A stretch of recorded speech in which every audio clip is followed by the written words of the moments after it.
2PM ಎಕ್ಸ್‌ಪ್ರೆಸ್‌ನಲ್ಲಿ ಇನ್ನುಳಿದ ಸುದ್ದಿಯನ್ನು quick ಆಗಿ ನೋಡೋಣ ಬನ್ನಿ.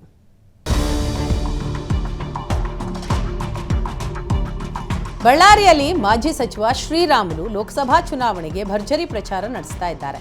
ಆದರೆ ಇವತ್ತು ಆಯೋಜಿಸಲಾಗಿದ್ದ ಬಿಜೆಪಿ ಬೂತ್ ವಿಜಯ ಸಭೆಯಲ್ಲಿ ಭಾರಿ ಹೈಡ್ರಾಮಾ ನಡೆದಿದೆ. ಬಳ್ಳಾರಿ ಬಿಜೆಪಿ ಮುಖಂಡ ಕೆಎಸ್ ಈಶ್ವರಪ್ಪ ಅಳಿಯ ರಾಮಲಿಂಗಪ್ಪ ನಾಯಕರನ್ನ ತರಾಟೆಗೆ ತೆಗೆದುಕೊಂಡಿದ್ದಾರೆ. ಕಾರ್ಯಕ್ರಮದ ಬ್ಯಾನರ್ನಲ್ಲಿ ತಮ್ಮ ಫೋಟೋ ಅಳವಡಿಸದೇ ಇರೋದಕ್ಕೆ ರಾಮಲಿಂಗಪ್ಪ ಆಕ್ರೋಶ ಹೊರಹಾಕಿದ್ದಾರೆ.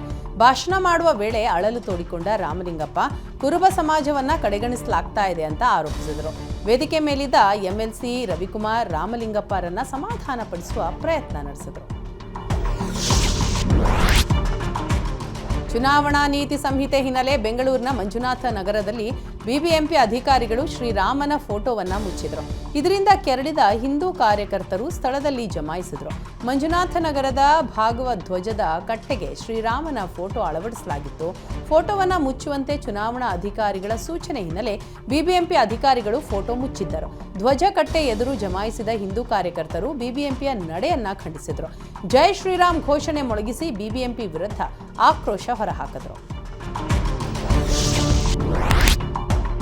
ಮೈಸೂರು ಲೋಕಸಭಾ ಕ್ಷೇತ್ರದ ಬಿಜೆಪಿ ಅಭ್ಯರ್ಥಿ ಯದುವೀರ್ ಒಡೆಯರ್ ಬಿರುಸಿನ ಪ್ರಚಾರ ನಡೆಸ್ತಾ ಇದ್ದಾರೆ. ಟಿಕೆಟ್ ಘೋಷಣೆಯಾದ ಕ್ಷಣದಿಂದಲೇ ಕ್ಷೇತ್ರದಲ್ಲಿ ಆಕ್ಟಿವ್ ಆಗಿರುವ ಯದುವೀರ್ ಇಂದು ಹುಣಸೂರು ವಿಧಾನಸಭಾ ಕ್ಷೇತ್ರ ವ್ಯಾಪ್ತಿಯಲ್ಲಿ ಕ್ಯಾಂಪೇನ್ ಮಾಡ್ತಾ ಇದ್ದಾರೆ. ಗದ್ದುಗೆ ಕೆಂಡಗಣ್ಣ ಸ್ವಾಮಿ ದೇವಸ್ಥಾನದಲ್ಲಿ ಪೂಜೆ ಸಲ್ಲಿಸಿ ಯದುವೀರ್ ಪ್ರಚಾರ ಆರಂಭಿಸಿದರು. ಯದುವೀರ್ಗೆ ಸ್ಥಳೀಯ ಬಿಜೆಪಿ ನಾಯಕರು ಸಾಥ್ ನೀಡಿದ್ದಾರೆ. ಟಿಕೆಟ್ ಘೋಷಣೆಗೂ ಮುನ್ನವೇ ಹಾಸನದಲ್ಲಿ ಪ್ರಜ್ವಲ್ ರೇವಣ್ಣ ಪರ ಭವಾನಿ ರೇವಣ್ಣ ಪ್ರಚಾರ ಆರಂಭಿಸಿದ್ದಾರೆ. ಹಾಸನದ ವಕೀಲರ ಸಂಘದಲ್ಲಿ ಮಗನ ಪರ ಭವಾನಿ ಕ್ಯಾಂಪೇನ್ ಮಾಡಿದ್ದಾರೆ. ಲೋಕಸಭಾ ಅಖಾಡದಲ್ಲಿ ಇದೇ ಮೊದಲ ಬಾರಿಗೆ ಭವಾನಿ ರೇವಣ್ಣ ಪ್ರಚಾರದಲ್ಲಿ ಭಾಗಿಯಾದರು. ಪ್ರಚಾರ ಸಭೆಯಲ್ಲಿ ಮಾತನಾಡಿದ ಭವಾನಿ ರೇವಣ್ಣ, ಪ್ರಧಾನಿ ಮೋದಿ ಅಭಿವೃದ್ಧಿ ಕೆಲಸ, ದೇವೇಗೌಡರ ಆಶೀರ್ವಾದ, ಪ್ರಜ್ವಲ್ ರೇವಣ್ಣ ಗೆಲುವಿಗೆ ಶ್ರೀರಕ್ಷೆ ಅಂತ ಹೇಳಿದರು.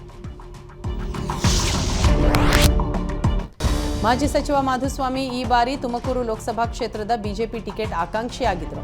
ಆದರೆ ಬಿಜೆಪಿ ಹೈಕಮಾಂಡ್ ವಿ ಸೋಮಣ್ಣಗೆ ಮಣೆ ಹಾಕಿದೆ. ಇದರಿಂದಾಗಿ ಸಹಜವಾಗಿ ಮಾಧುಸ್ವಾಮಿ ಅಸಮಾಧಾನಗೊಂಡಿದ್ದಾರೆ. ಅಸಮಾಧಾನಿತ ಮಾಧುಸ್ವಾಮಿಗೆ ಸದ್ಯ ಕಾಂಗ್ರೆಸ್ ಗಾಳ ಹಾಕಿದೆ.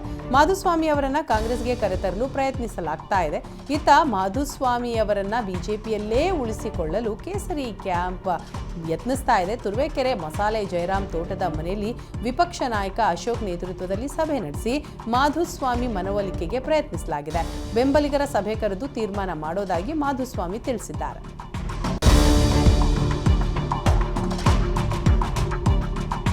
ಬೆಳಗಾವಿ ಕ್ಷೇತ್ರದಲ್ಲಿ ಜಗದೀಶ್ ಶೆಟ್ಟರ್ ಸ್ಪರ್ಧೆಗೆ ಬಿಜೆಪಿ ಪಾಳೆಯದಲ್ಲೇ ತೀವ್ರ ವಿರೋಧ ವ್ಯಕ್ತವಾಗ್ತಾ ಇದೆ. ಶೆಟ್ಟರ್ಗೆ ಅವಕಾಶ ನೀಡದಂತೆ ದೂರು ನೀಡಲು ಸಹ ಬೆಳಗಾವಿ ನಾಯಕರು ಮುಂದಾಗಿದ್ರು. ಆದರೆ ರಾಜ್ಯ ಬಿಜೆಪಿ ನಾಯಕರಿಂದ ಸ್ಥಳೀಯ ನಾಯಕರಿಗೆ ಸಕಾರಾತ್ಮಕ ಸ್ಪಂದನೆ ಸಿಕ್ಕಿಲ್ಲ. ಹೀಗಾಗಿ ಶೆಟ್ಟರ್ ವಿರುದ್ಧ ದೂರು ನೀಡಲು ಬೆಂಗಳೂರಿಗೆ ಆಗಮಿಸಿದ್ದ ನಾಯಕರು ಬರಿಗೈಲಿ ವಾಪಸ್ಸಾಗಿದ್ದಾರೆ. ದೆಹಲಿಯಲ್ಲಿ ಮಾಜಿ ಸಿಎಂ ಜಗದೀಶ್ ಶೆಟ್ಟರ್ಗೆ ರಾಷ್ಟ್ರೀಯ ನಾಯಕರು ಅಭಯ ಕೊಟ್ಟಿದ್ದಾರೆ. ನಿಮ್ಮ ಟಿಕೆಟ್ ಫಿಕ್ಸ್ ಆಗಿದೆ, ಪಕ್ಷಕ್ಕಿಂತ ದೊಡ್ಡವರು ಯಾರೂ ಇಲ್ಲ, ಕ್ಷೇತ್ರಕ್ಕೆ ಹೋಗಿ ಕೆಲಸ ಮಾಡುವಂತೆ ಸೂಚನೆ ನೀಡಲಾಗಿದೆ ಅಂತ ಹೇಳಲಾಗ್ತಾ ಇದೆ.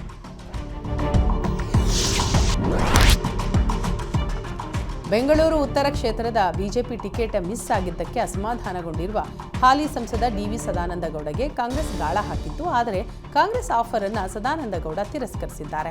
ಕಾಂಗ್ರೆಸ್ನಿಂದ ಕರೆ ಬಂದಿದ್ದು ನಿಜ ಅಂತ ಹೇಳಿದ್ದ ಸದಾನಂದಗೌಡ ಇವತ್ತು ಸುದ್ದಿಗೋಷ್ಠಿ ನಡೆಸೋದಾಗಿ ಹೇಳಿದ್ರು. ಆದರೆ ಸದ್ಯ ಸುದ್ದಿಗೋಷ್ಠಿಯನ್ನ ಮುಂದೂಡಿಕೆ ಮಾಡಿದ್ದಾರೆ.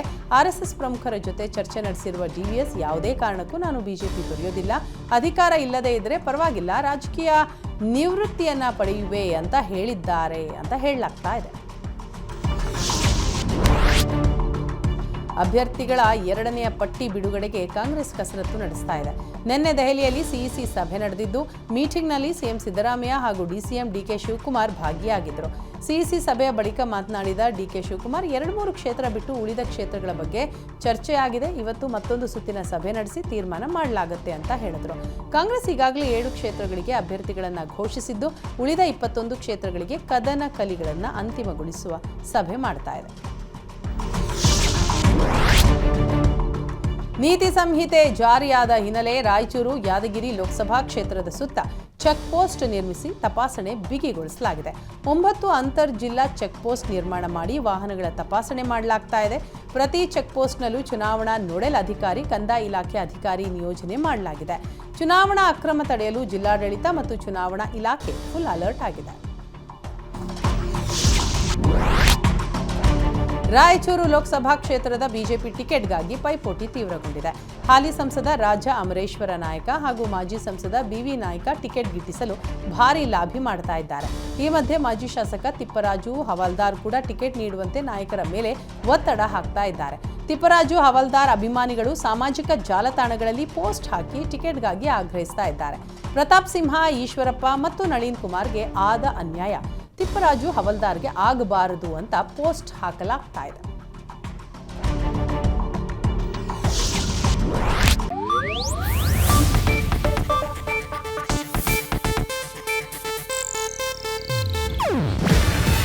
ಇದು ಏಷ್ಯಾನೆಟ್ ನ್ಯೂಸ್ ನೆಟ್ವರ್ಕ್ ಪ್ರಸ್ತುತಿ.